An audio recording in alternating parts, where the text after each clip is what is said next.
So should I start, sir? Yes, have you started recording? Recording, yes. Yeah, okay. Hello, guys. Welcome back to the class. You have seen in the last 4 or 5 lectures how eigenvalues and eigenvectors are, derived from the eigenspace concept of one-dimensional subspaces of a vector space, right? Where you restrict a linear mapping from a subspace U of a vector space V to itself. And the connotations of such structure also gives us the idea that why the characteristic equation determinant of A minus lambda equal to 0 gives us the eigenvalues and eigenvectors, because they are the coming from the null space definition. Also, if you recall, I mean, before the first test, we spoke about some special type of matrices. We spoke about a little bit of convex optimization and positive semi-definite matrices in quadratic forms. And you have seen that if a matrix is positive semi-definite or a positive definite, what kind of eigenvalues that matrices has and what impact does it have on the convexity structure of the function that we are dealing with. Okay, so today we have Dr. Shravan Danda talking about some applications of eigenspaces in data analysis. And Dr. Shravan Danda is a bright young faculty who has just joined us, I think about 3 weeks back. And he is educated in Indian Statistical Institute, Bangalore and Calcutta throughout his academic life. And he finished his PhD recently and joined us as a young faculty.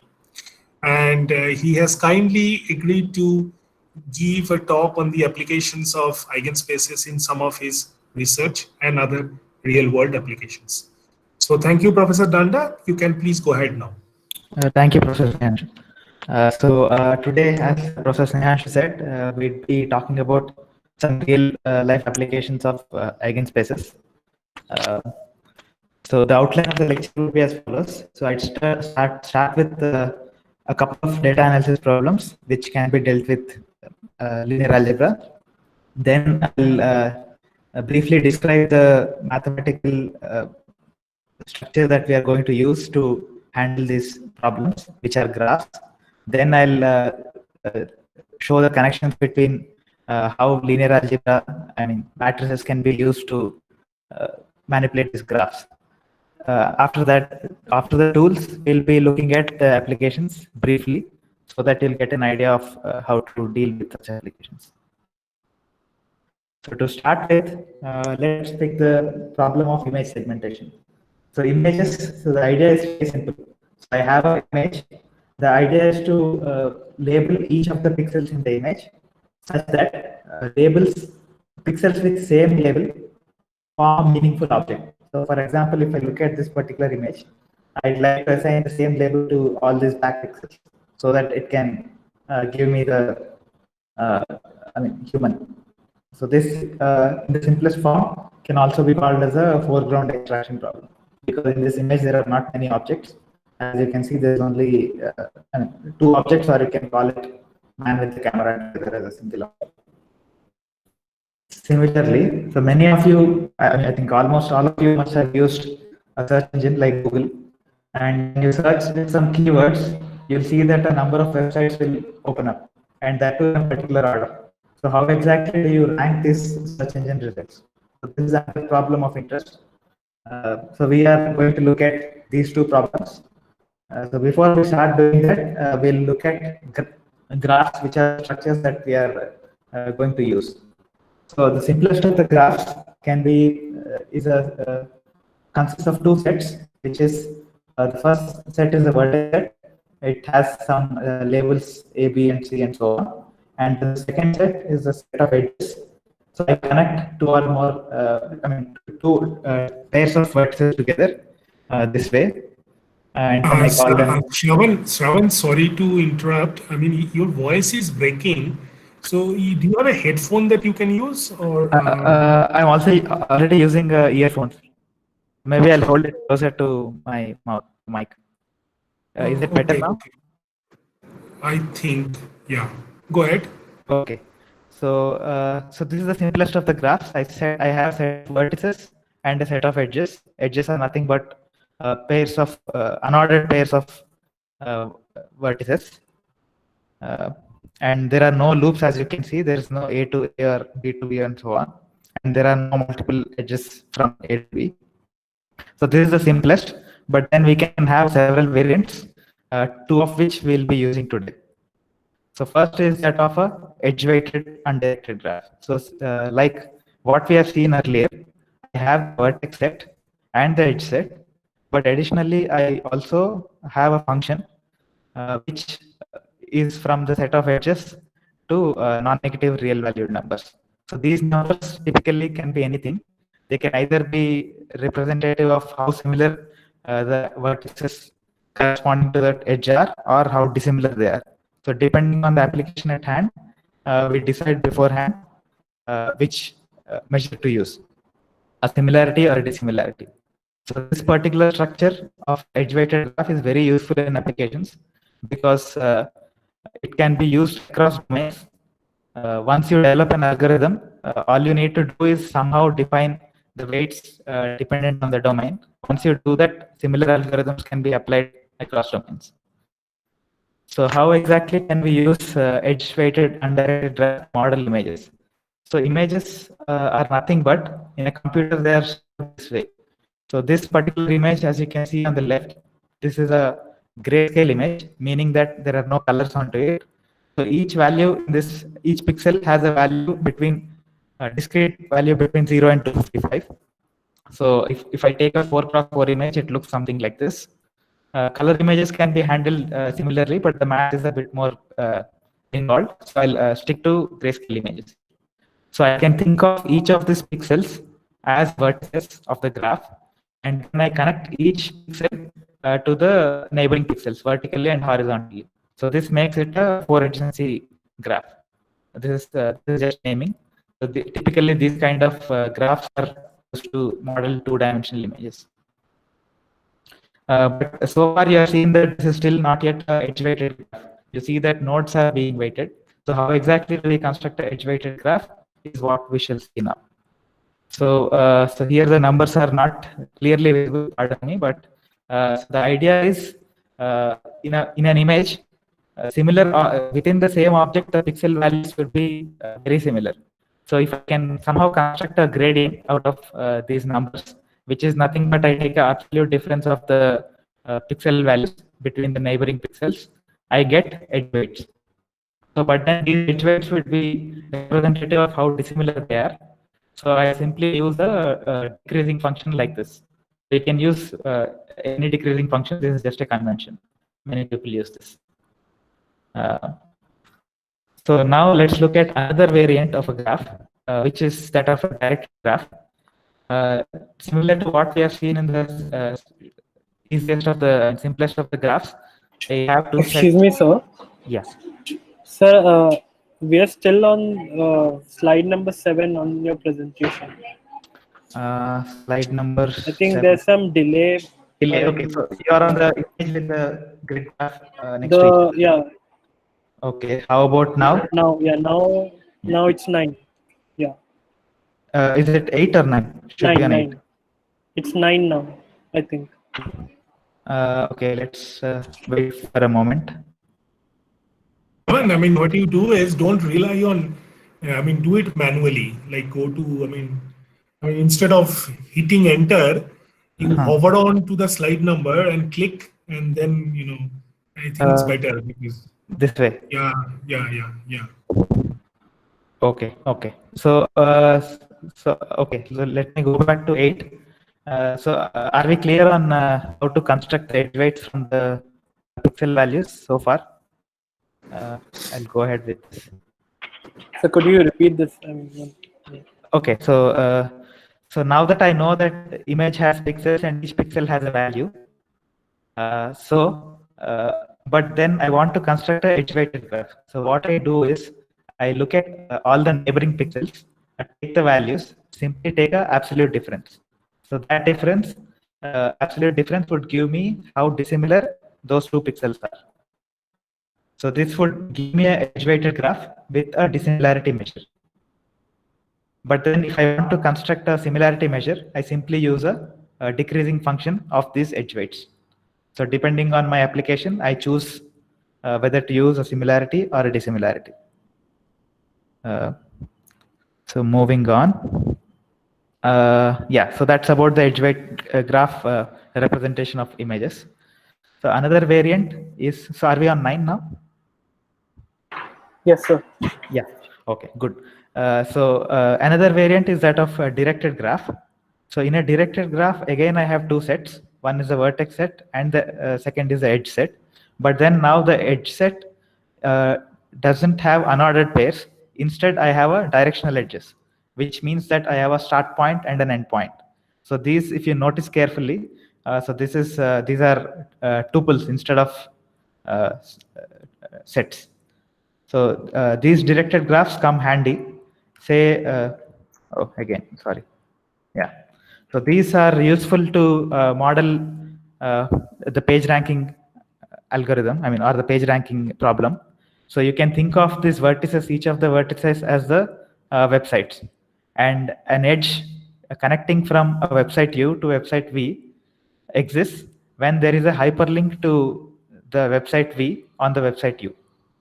Or some other familiar examples that you can connect to for a directed graph is that of a Instagram thing. So you can follow other person, that would be the directed edge. Similarly, I mean, to think of a undirected graph, you can think of Facebook as a model.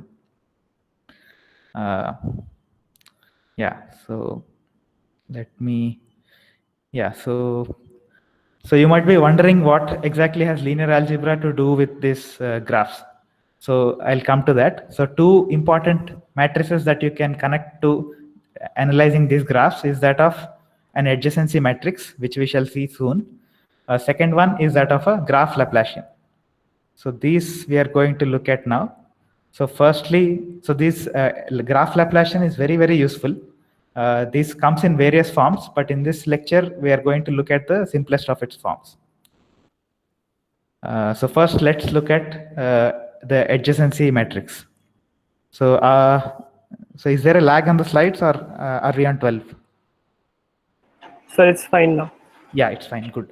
Okay. So now to construct an adjacency matrix, so given a undirected graph like this, what I do is I number all my rows and the columns with the vertices. And ijth entry of the matrix will be 1 if there is an edge between ith vertex and the jth vertex. So as you have seen earlier, undirected graphs, so this particular matrix, you can, this would be symmetric, because if there is an edge between A and B, there is an edge between B and A, I mean, for obvious reasons. So you see a symmetric matrix here. So this is the first property of the adjacency matrix of the undirected graph. And the second one is that you can, if you sum across the row or the column of this adjacency matrix, it gives you what is called the degree of that particular vertex. Or in other words, to how many other nodes a particular vertex is connected to. If it's a weighted graph, then it will give you the sum of weights. So now the question for you, you don't have to answer this now, think about it. What will I get if I multiply the adjacency matrix of an undirected graph with itself? So this is for homework, think about it. So let's move on to what a Laplacian matrix is. So the Laplacian matrix is nothing but it's a difference of the degree matrix and the adjacency matrix. So let's see what a degree matrix is. A degree matrix is nothing but I just simply sum up the rows of the adjacency matrix and put that in the diagonal element. Or in other words, this is a diagonal matrix. The degree matrix is a diagonal matrix with the entries corresponding to degrees of that particular vertex, this way. So now, yeah. So let's have a look at the Laplacian matrix more carefully. Okay, again, sorry for this. Yeah. Yes. So first of all, you can observe that if you sum up a row or a column, I'll get a 0, because this is simply nothing but the degree of that particular vertex minus the sum of, I mean, it's the same thing. So 3 minus 1 minus 1 and so on.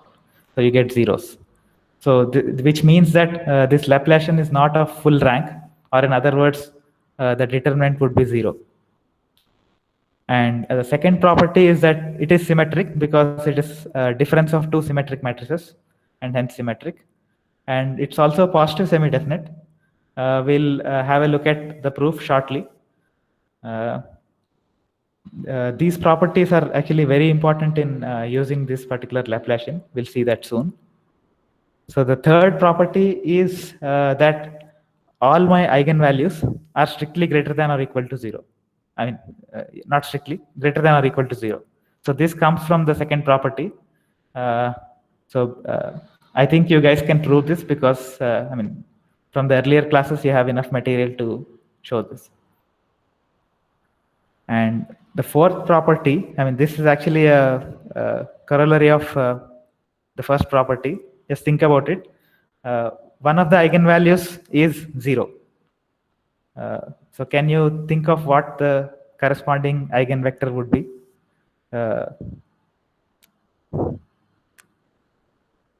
We saw that the sum of the rows or a column is 0.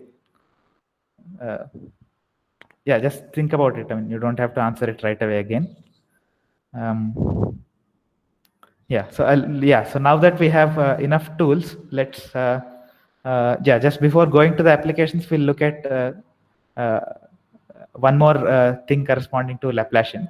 So suppose I consider the quadratic form x transpose Lx, so where x is some vector, what do I get? So I simply try to do some algebraic manipulations.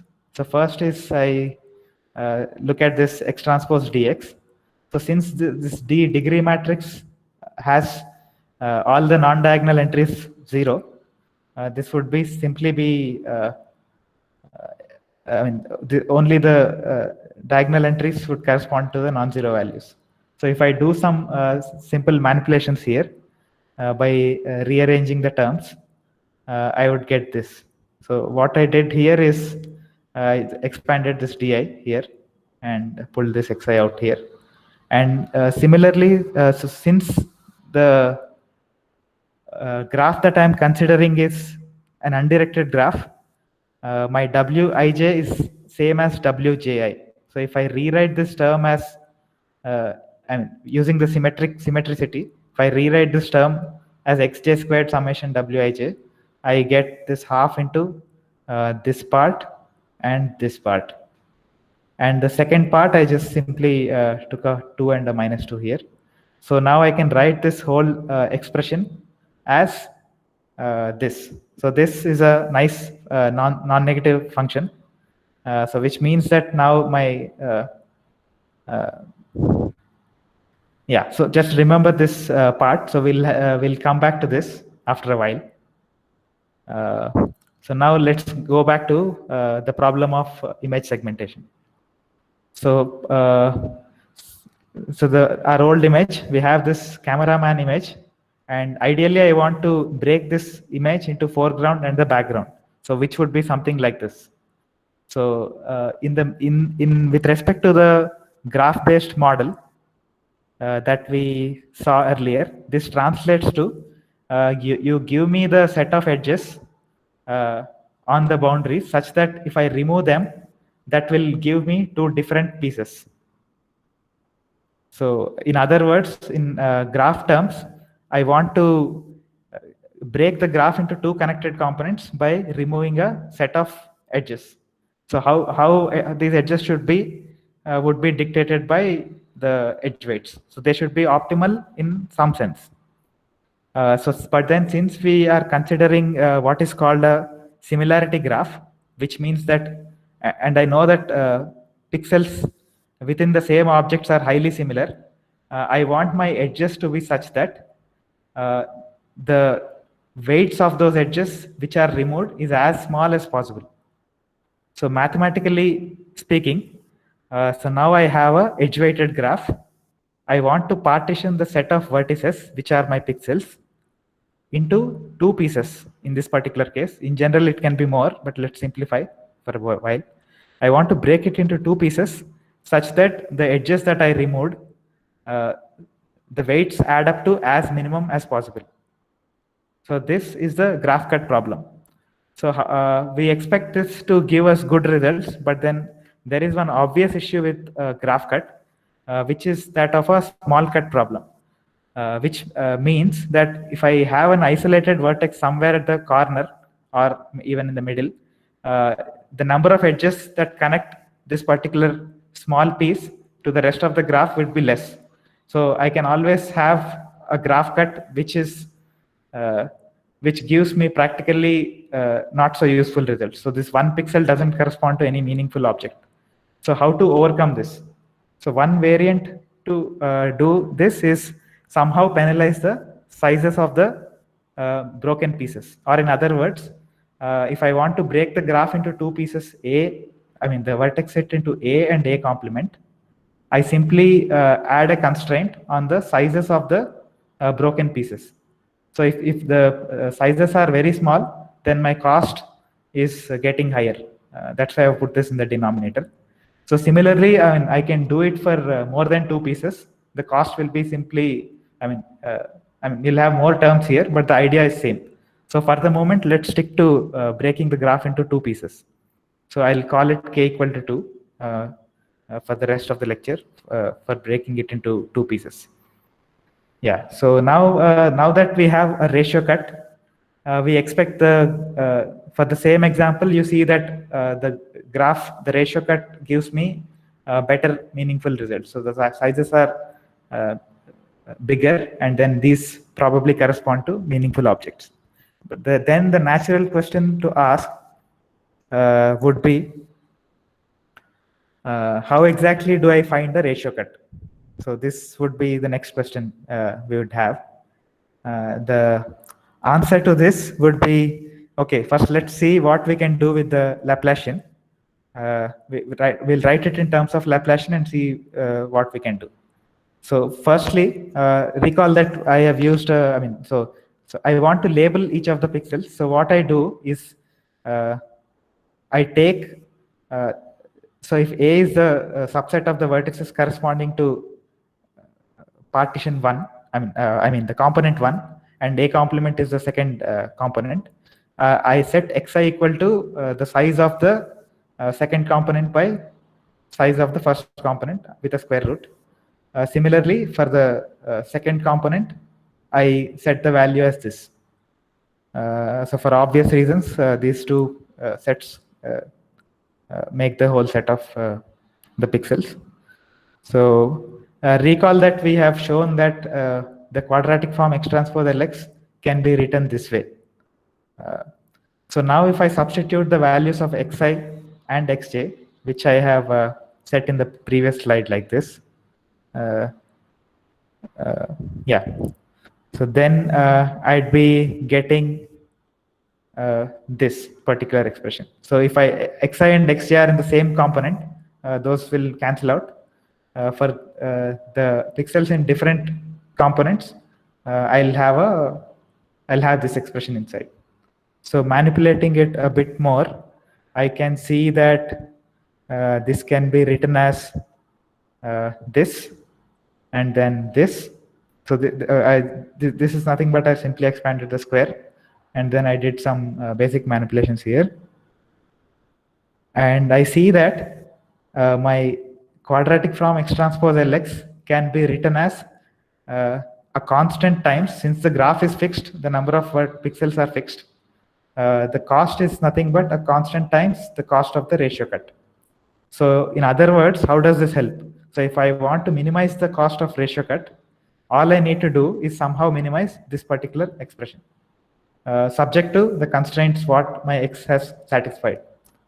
So in other words, let me put everything down algebraically. I want to minimize this quadratic form subject to x transpose x is sums up to the number of pixels. So this you can verify it from the way I have set xi, and each xi is either this or this. So it's a discrete minimization problem. So this particular minimization problem, it looks like it can be solved efficiently with the discrete classic techniques, but it's not really very efficient. So classically, this is called as a graph cut problem, and this is transformed to what is called a max flow. Some of you might be knowing, but this is still not a linear time algorithm. This is not very efficient. And if I have more than two pieces, if I want to break the graph into more than two pieces, it is NP hard. So this can definitely not be done for practical purposes if I want to handle it in a discrete way. So how can linear algebra help us? So the idea is whenever I have this NP hard problems with discrete minimization, so here see that my xi's can take only two different values. So the idea is to extend the function to a continuous domain, solve the continuous problem, and then since you need final values as two discrete terms, I'll just simply threshold on several of the obtained numbers to break it into discrete pieces. So say for example, if I solve this particular problem and I get the numbers as 0.2, 0.1 and so on, if I threshold at 0.2, which means that every number which is greater than or equal to 0.2 belongs to one object, and everything less than 0.2 belongs to the other object, I get a partition of my vertex set. So similarly, I can do the thresholds. So since I have n numbers, I can get n different thresholds. I look at all these candidates. I simply substitute how good the cost is for all these things and pick the lowest among that. So although this doesn't guarantee me a optimal solution, since obviously this is an NP hard problem, this is expected to give good practical results. And in fact, it does. So before looking at how exactly we do this, let's look at a few more simplifications. One sec, excuse Yeah. me. When we earlier when we had Wij, right? Yes, That was the adjacency matrix, right? correct. But when we were talking about the ratio cut, Yes. like the whatever that cost was, Mhm. wasn't the W like to do with the similarity or the dissimilarity? Yes, so that's the reason. Okay, so let me go back to the slide. So I want to. So this is the basic version of the graph cut, where I want to.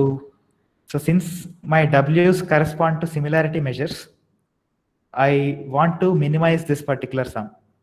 Yeah, so it's a similarity measure. So Correct. then in the derivation of the Laplacian being related to this ratio cut, Yes. right? Yes. How did we get that final step? Because Yes. So okay. So recall that. So ratio cut. So here this particular term I missed it. So this is nothing but a set of sum of weights of all edges whose one endpoint is in A and the other endpoint is in A complement. So this is nothing but so this term in the numerator is nothing but the basic graph cut cost. Let me go back. Yeah. So this term is nothing but W m comma m bar, which is what I have written here. So if I want to break it into two objects, so this is the basic graph cut cost, and I am penalizing it for the sizes of both the components. yeah. Like, can you just go to that Laplacian derivation? Derivation, correct. Okay. So here I am. Yeah. So that last step, Yes. like the Wij is the adjacency, right? Yes. So Wij is the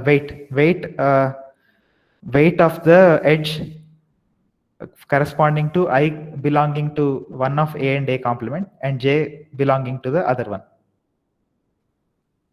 So if I sum up all such things, that would give me W of A comma A complement. I wish I had a pen or something where I can write this, but yeah. So this particular thing. So I and J different meaning. I is in A and J is in A complement, or vice versa. So this would be what this x and y. I mean I and j different meaning. I is in one part of the graph and other one is in the complement. So this is the this one. Okay. So if it is it clear now or? Yeah, I think it's clear. Yeah. Yeah. Okay. So where were we? Yes. So okay. So we were looking at this. So we have converted the discrete optimization problem to a continuous optimization, and we hope to get a optimal solution.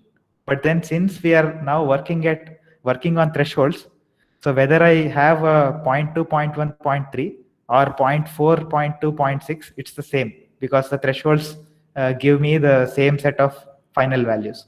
So instead of working on this values which doesn't look very appealing to me, what I do is I normalize this x values. So which means I'll take each xi to be between 0 and 1, and I set this x transpose x as 1. Additionally, if you look at this particular quadratic form carefully, recall that the row sums of the Laplacian matrix sum up to 0, which means that a constant vector 1, 1, 1, 1 will give me the minimum value. So also we know that this particular quadratic form is always greater than or equal to 0, obviously. So which means that minimizing this with the constant vector would be the absolute minimum. But then what would I get if I threshold that particular vector? So it's a practically useless partition because the partition would be one set corresponding to the whole set of all the pixels is one object and empty set is another object. That is actually meaningless, isn't it? So that's the reason what we do is we don't want to look in the we want to look in the perpendicular space corresponding to the eigenvector that gives me 0.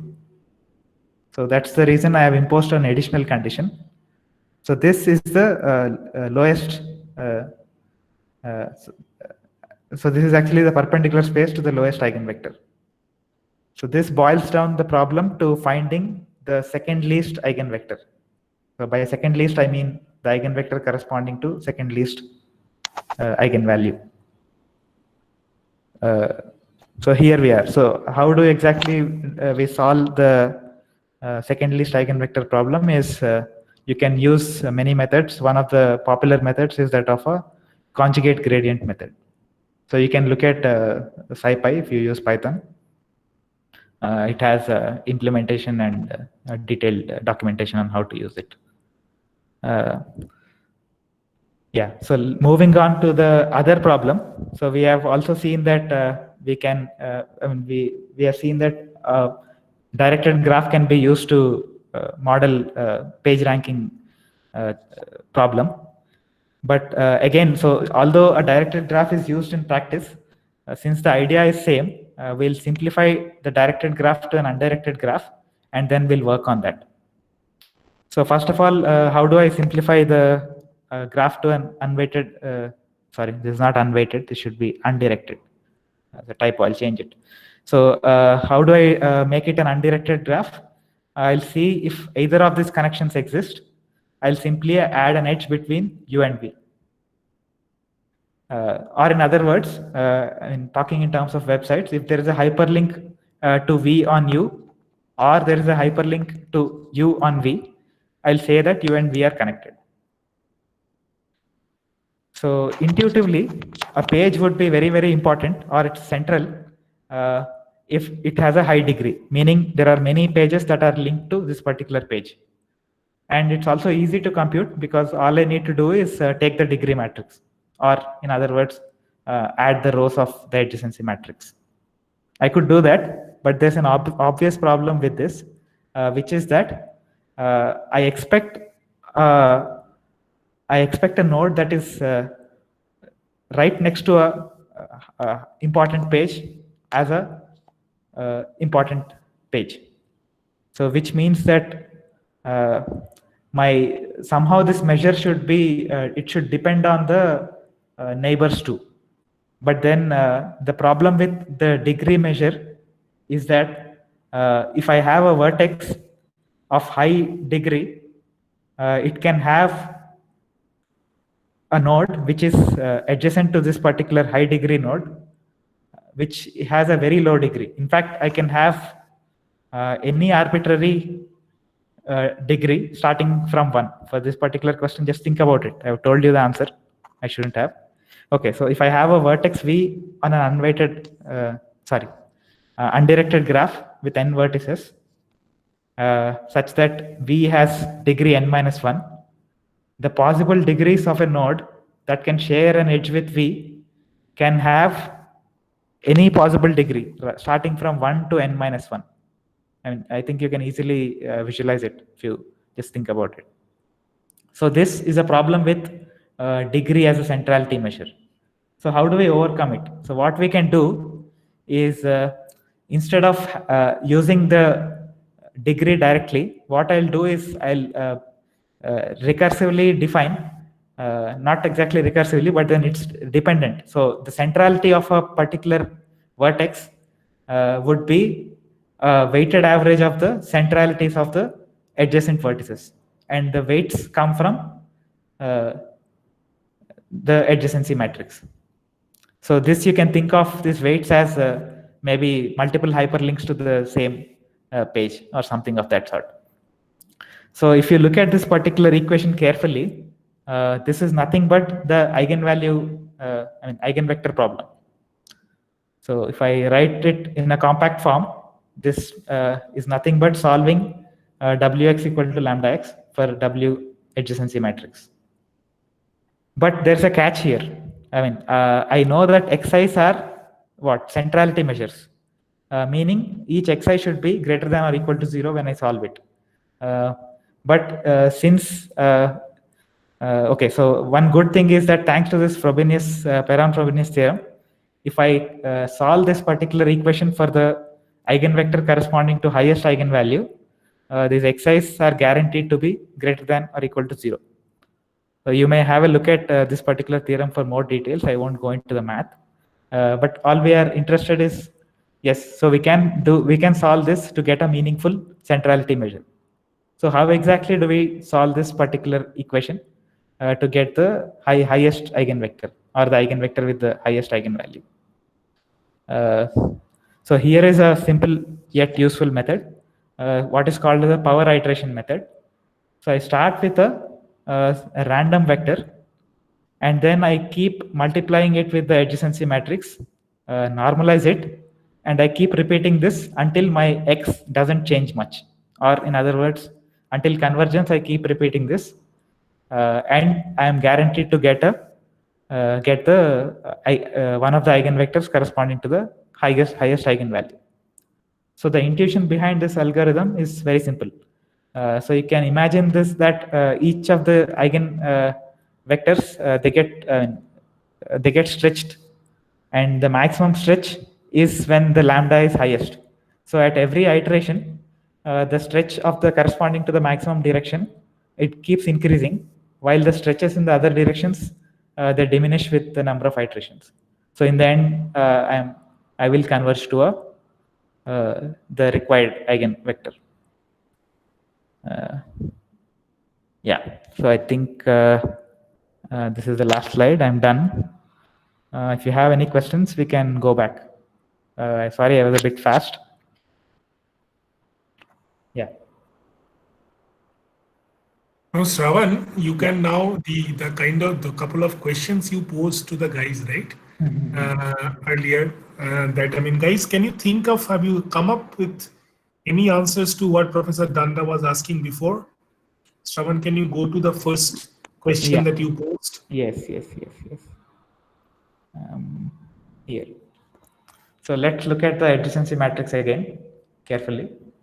So the question is, if I have an adjacency matrix of an undirected graph, if I multiply this adjacency matrix with itself, what would that correspond to? with respect to the graph. So it should give all possible two length walks from Correct. vertex I to vertex J. Perfect. Yeah, that's the right answer.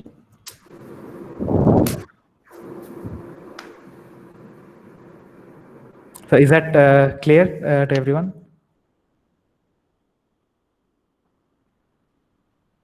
Am I audible? Yeah. Yeah, if you go to the second question now, Shravan. Yes.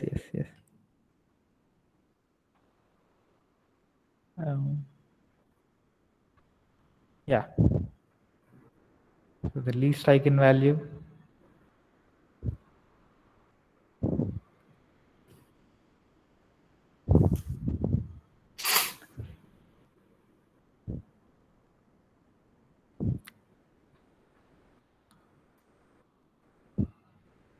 Yeah, so the least eigenvalue corresponding to the Laplacian is 0. Why is it? For a positive semi-definite, the eigenvalues are greater than or equal to 0, right?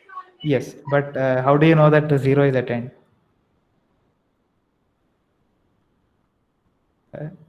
Can you explicitly tell me a vector for which this happens?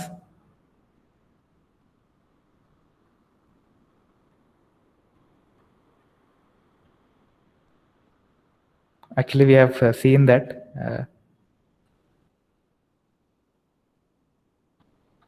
Yeah, sir. Recall that the row sums are 0, which means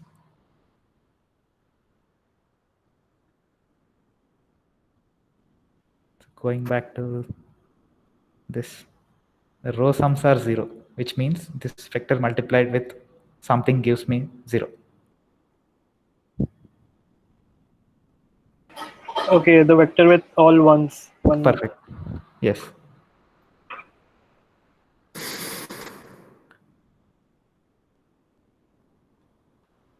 And yes, were there any questions? Yeah, also Shravan, I mean, can you go back to that quadratic form? Yes. First time I introduced here, Yeah. or maybe before. Right. You derived it, right? So I mean, Yeah. it's like, guys, you can clearly see that the quadratic form is why this quadratic form is greater than or equal to 0. It has to be, right, in the context of this particular problem. I mean, and that's important. I mean, if there is no guarantee of this quadratic form to be greater than or equal to 0, we actually cannot, prove any of the results that Dr. Danda had actually later used, right? So, and this was not automatic. He had to show this. I mean, these did not come straight away, right? Okay, guys, you don't have any questions? Sir, from this particular equation, did we derive that the quadratic form has to be, that has to be semi-positive definite, or the other way around? Of course, right? I mean, he first showed that X transpose LX is in the form, because this was not direct. I mean, he had to prove it, right, Shravan? Yes, I mean, yes. Yeah. So, I mean, otherwise, it's like, I mean, in the context of this problem, this particular quadratic form has this structure. And because it is like a product of a positive, because weights are positive, right? If it is a product of a positive number times a square, then it must be greater than or equal to 0. But you have to first show that your X transpose LX is like this. Yeah. Right.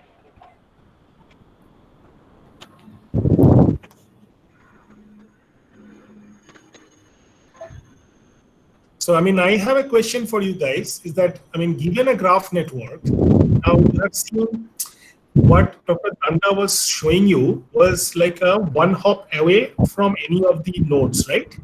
Now, if it's a densely connected graph with multiple connections and multiple hops, like for example, citation networks and things like that, right? I mean, how are you going to And you would want to know, like, for example, let's say COVID, right? I mean, so you can think of a COVID graph as like there is a hotspot and there is a bunch of primary infections.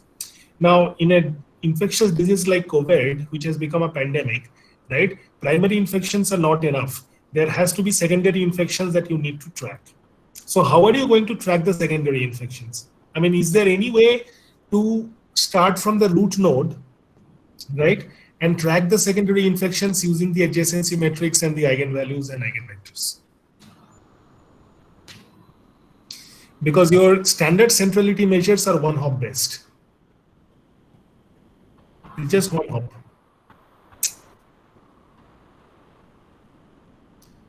So there has to be some recurrence relation that comes in, that has to come in, right? I mean, so in general, right, Shravan? I mean, it's like.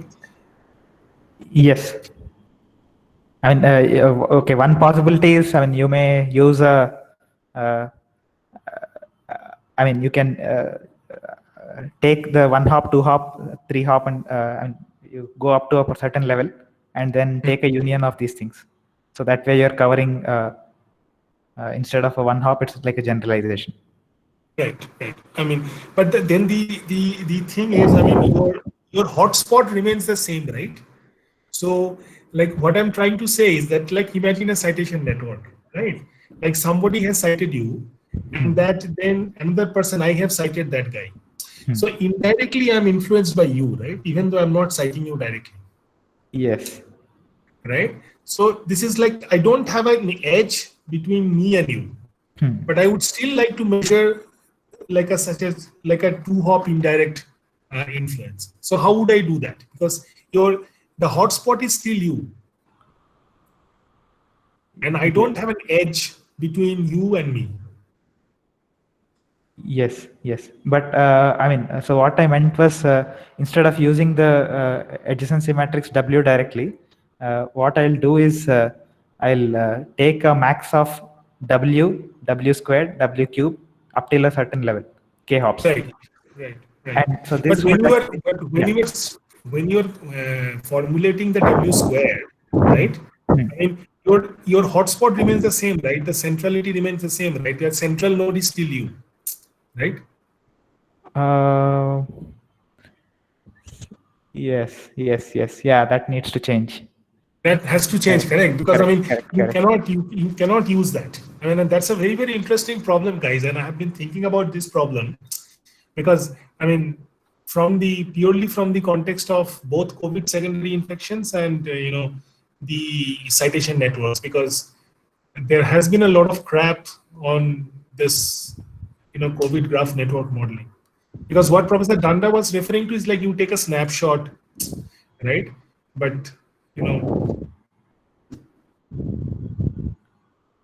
Yes. Okay. Anyway, we'll think about this. So thanks for a great lecture, Shravan. I think,